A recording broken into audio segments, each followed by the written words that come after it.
Genesis chapter 23. Sarah lived to be 127 years old.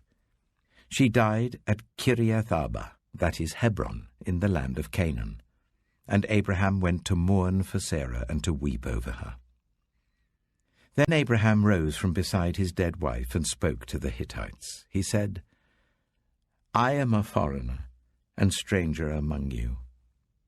Sell me some property for a burial site here, so I can bury my dead. The Hittites replied to Abraham, Sir, listen to us. You are a mighty prince among us. Bury your dead in the choicest of our tombs. None of us will refuse you his tomb for burying your dead. Then Abraham rose and bowed down before the people of the land, the Hittites. He said to them, If you are willing to let me bury my dead, then listen to me and intercede with Ephron, son of Zohar, on my behalf. So he will sell me the cave of Machpelah, which belongs to him and is at the end of his field. Ask him to sell it to me for the full price as a burial site among you. Ephron the Hittite was sitting among his people, and he replied to Abraham in the hearing of all the Hittites who had come to the gate of his city. No, my lord, he said, listen to me. I give you the field, and I give you the cave that is in it. I give it to you in the presence of my people. Bury your dead. Again Abraham bowed down before the people of the land, and he said to Ephron in their hearing, Listen to me. If you will, I will pay the price of the field. Accept it from me, so I can bury my dead there. Ephron answered Abraham, Listen to me, my lord. The land is worth 400 shekels of silver. But what is that between you and me? Bury your dead. Abraham agreed to Ephron's terms, and weighed out for him the price he had named in the hearing of the Hittites, 400 shekels of silver, according to the weight current among the merchants. So Ephron's field in Machpelah, near Mamre, both the field and the cave in it, and all the trees within the borders of the field, was legally made over to Abraham as his property, in the presence of all the Hittites who had come to the gate of the city. Afterwards, Abraham buried his wife Sarah in the cave in the field of Machpelah, near Mamre, which is at Hebron, in the land of Canaan. So the field and the cave in it were legally made over to Abraham by the Hittites as a burial site.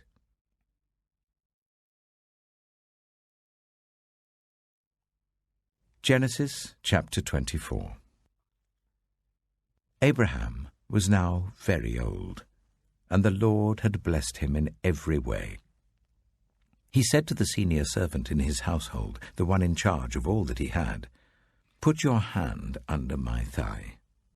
I want you to swear by the Lord, the God of heaven and the God of earth, that you will not get a wife for my son from the daughters of the Canaanites, among whom I am living, but will go to my country and my own relatives and get a wife for my son Isaac. The servant asked him, What if the woman is unwilling to come back with me to this land? Shall I then take your son back to the country you came from? Make sure that you do not take my son back there, Abraham said.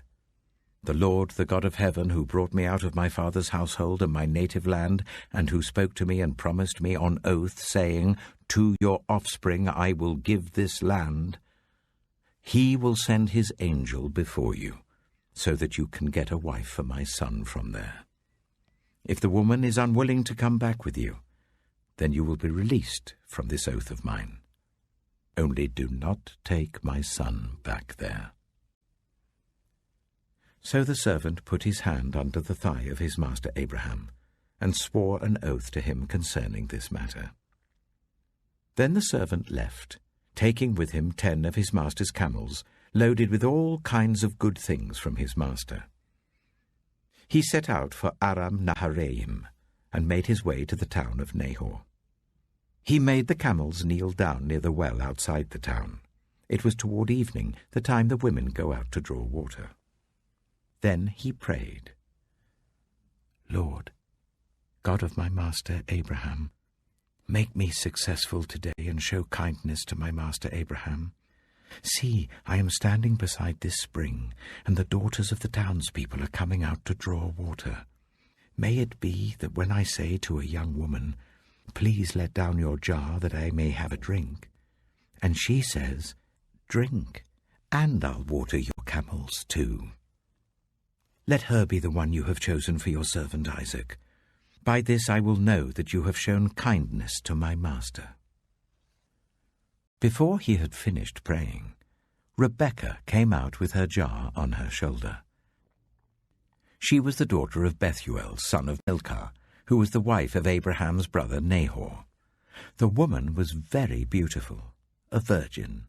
No man had ever slept with her. She went down to the spring, filled her jar, and came up again. The servant hurried to meet her and said, "Oh, please give me a little water from your jar." "Drink, my lord," she said, and quickly lowered the jar to her hands and gave him a drink. After she had given him a drink, she said, "I'll draw water for your camels too until they've had enough to drink." So she quickly emptied her jar into the trough, ran back to the well to draw more water, and drew enough for all his camels. Without saying a word, the man watched her closely to learn whether or not the Lord had made his journey successful. When the camels had finished drinking, the man took out a gold nose ring weighing a beaker and 2 gold bracelets weighing 10 shekels. Then he asked, "Whose daughter are you? Please tell me, is there room in your father's house for us to spend the night?" She answered him, "I am the daughter of Bethuel, the son that Milcah bore to Nahor." And she added, "We have plenty of straw and fodder, as well as room for you to spend the night." Then the man bowed down and worshipped the Lord, saying, "Praise be to the Lord, the God of my master Abraham, who has not abandoned his kindness and faithfulness to my master. As for me, the Lord has led me on the journey to the house of my master's relatives." The young woman ran and told her mother's household about these things. Now Rebekah had a brother named Laban, and he hurried out to the man at the spring. As soon as he had seen the nose ring and the bracelets on his sister's arms, and had heard Rebekah tell what the man had said to her, he went out to the man and found him standing by the camels near the spring. "Come, you who are blessed by the Lord," he said. "Why are you standing out here? I have prepared the house and a place for the camels." So the man went to the house, and the camels were unloaded. Straw and fodder were brought for the camels, and water for him and his men to wash their feet. Then food was set before him. But he said, "I will not eat until I have told you what I have to say." "Then tell us," Laban said. So he said, "I am Abraham's servant. The Lord has blessed my master abundantly, and he has become wealthy. He has given him sheep and cattle, silver and gold, male and female servants, and camels and donkeys.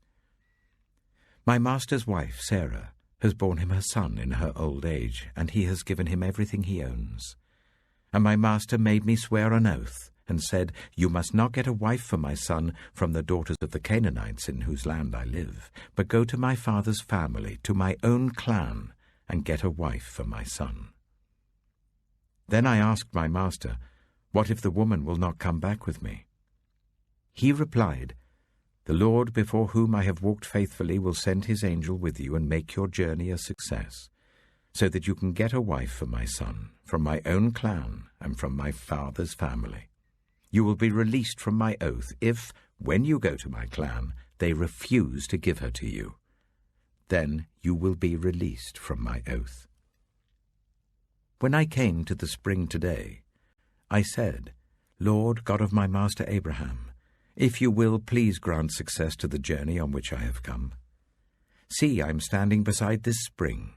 If a young woman comes out to draw water, and I say to her, "Please let me drink a little water from your jar," and if she says to me, "Drink, and I'll draw water for your camels too," let her be the one the Lord has chosen for my master's son."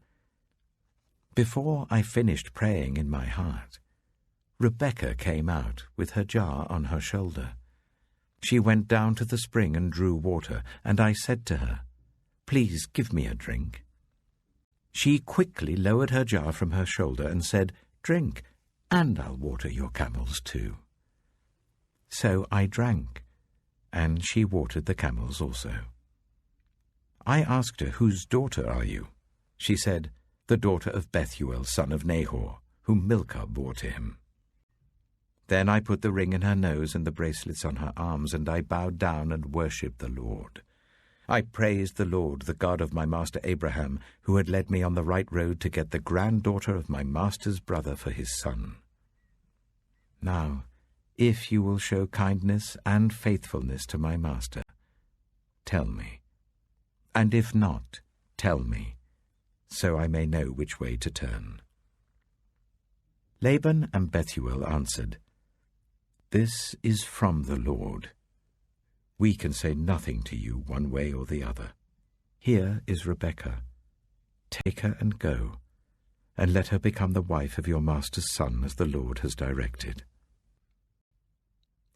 When Abraham's servant heard what they said, he bowed down to the ground before the Lord. Then the servant brought out gold and silver jewelry and articles of clothing and gave them to Rebekah. He also gave costly gifts to her brother and to her mother. Then he and the men who were with him ate and drank and spent the night there. When they got up the next morning, he said, "Send me on my way to my master." But her brother and her mother replied, "Let the young woman remain with us 10 days or so, then you may go." But he said to them, "Do not detain me, now that the Lord has granted success to my journey. Send me on my way so I may go to my master." Then they said, "Let's call the young woman and ask her about it." So they called Rebekah and asked her, "Will you go with this man?" "I will go," she said. So they sent their sister Rebekah on her way, along with her nurse and Abraham's servant and his men. And they blessed Rebekah and said to her, "Our sister, may you increase to thousands upon thousands. May your offspring possess the cities of their enemies." Then Rebekah and her attendants got ready and mounted the camels and went back with the man. So the servant took Rebekah and left. Now Isaac had come from Beer Lahairoi, for he was living in the Negev. He went out to the field one evening to meditate, and as he looked up, he saw camels approaching. Rebekah also looked up and saw Isaac. She got down from her camel and asked the servant, "Who is that man in the field coming to meet us?" "He is my master," the servant answered. So she took her veil and covered herself. Then the servant told Isaac all he had done. Isaac brought her into the tent of his mother Sarah, and he married Rebekah. So she became his wife, and he loved her. And Isaac was comforted after his mother's death.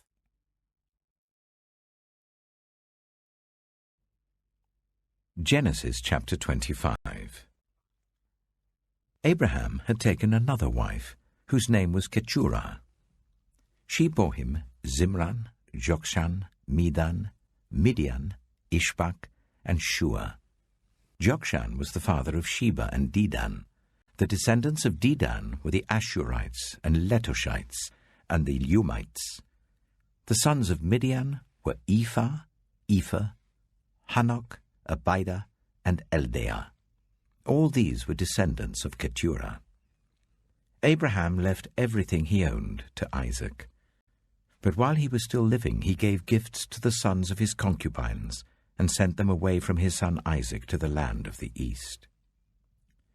Abraham lived 175 years. Then Abraham breathed his last and died at a good old age, an old man and full of years, and he was gathered to his people. His sons Isaac and Ishmael buried him in the cave of Machpelah, near Mamre, in the field of Ephron, son of Zohar the Hittite, the field Abraham had bought from the Hittites. There Abraham was buried with his wife Sarah. After Abraham's death, God blessed his son Isaac, who then lived near Beer Lahairoi. This is the account of the family line of Abraham's son Ishmael, whom Sarah's slave Hagar the Egyptian bore to Abraham. These are the names of the sons of Ishmael, listed in the order of their birth. Nebaioth, the firstborn of Ishmael, Kedah, Adbeel, Mibsam, Mishma, Duma, Massa, Hadad, Tema, Jitor, Nephish, and Kedema. These were the sons of Ishmael, and these are the names of the 12 tribal rulers according to their settlements and camps. Ishmael lived 137 years. He breathed his last and died, and he was gathered to his people. His descendants settled in the area from Havilah to Shur, near the eastern border of Egypt as you go towards Ashur. And they lived in hostility toward all the tribes related to them. This is the account of the family line of Abraham's son Isaac.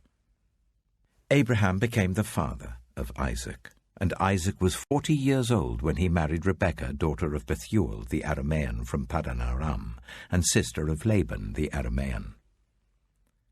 Isaac prayed to the Lord on behalf of his wife because she was childless. The Lord answered his prayer, and his wife Rebekah became pregnant. The babies jostled each other within her, and she said, "Why is this happening to me?" So she went to inquire of the Lord. The Lord said to her, "2 nations are in your womb, and 2 peoples from within you will be separated. 1 people will be stronger than the other, and the older will serve the younger." When the time came for her to give birth, there were twin boys in her womb. The first to come out was red, and his whole body was like a hairy garment, so they named him Esau. After this his brother came out, with his hand grasping Esau's heel, so he was named Jacob. Isaac was 60 years old when Rebekah gave birth to them. The boys grew up, and Esau became a skillful hunter, a man of the open country, while Jacob was content to stay at home among the tents. Isaac, who had a taste for wild game, loved Esau, but Rebekah loved Jacob. Once, when Jacob was cooking some stew, Esau came in from the open country, famished. He said to Jacob, "Quick, let me have some of that red stew. I'm famished." That is why he was also called Edom. Jacob replied, "First sell me your birthright." "Look, I am about to die," Esau said. "What good is the birthright to me?" But Jacob said, "Swear to me first." So he swore an oath to him, selling his birthright to Jacob.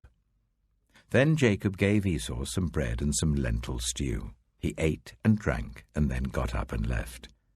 So Esau despised his birthright.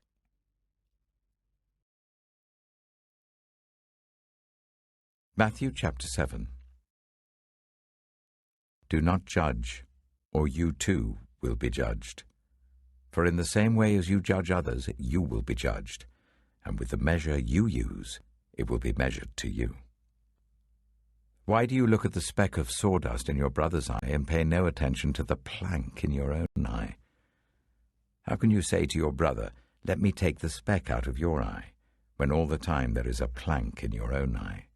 You hypocrite!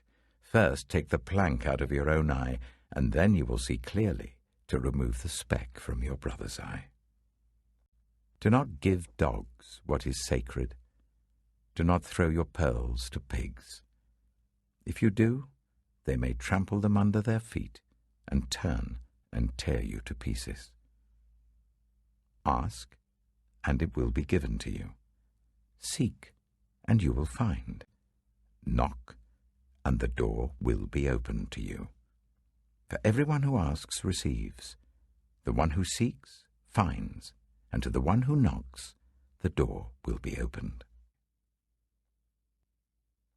Which of you, if your son asks for bread, will give him a stone? Or if he asks for a fish, will give him a snake? If you then, though you are evil, know how to give good gifts to your children, how much more will your Father in heaven give good gifts to those who ask him? So in everything, do to others what you would have them do to you. For this sums up the law and the prophets. Enter through the narrow gate, for wide is the gate and broad is the road that leads to destruction, and many enter through it. But small is the gate and narrow the road that leads to life, and only a few find it. Watch out for false prophets. They come to you in sheep's clothing, but inwardly they are ferocious wolves. By their fruit you will recognize them. Do people pick grapes from thorn bushes or figs from thistles? Likewise every good tree bears good fruit, but a bad tree bears bad fruit. A good tree cannot bear bad fruit, and a bad tree cannot bear good fruit. Every tree that does not bear good fruit is cut down and thrown into the fire. Thus, by their fruit, you will recognize them. Not everyone who says to me, Lord, Lord, will enter the kingdom of heaven, but only the one who does the will of my Father who is in heaven. Many will say to me on that day, Lord, Lord, did we not prophesy in your name, and in your name drive out demons, and in your name perform many miracles? Then I will tell them plainly, I never knew you. Away from me, you evildoers. Therefore, everyone who hears these words of mine and puts them into practice is like a wise man who built his house on the rock. The rain came down, the streams rose, and the winds blew and beat against that house, yet it did not fall, because it had its foundation on the rock. But everyone who hears these words of mine and does not put them into practice is like a foolish man who built his house on sand. The rain came down, the streams rose, and the wind blew and beat against that house, and it fell with a great crash.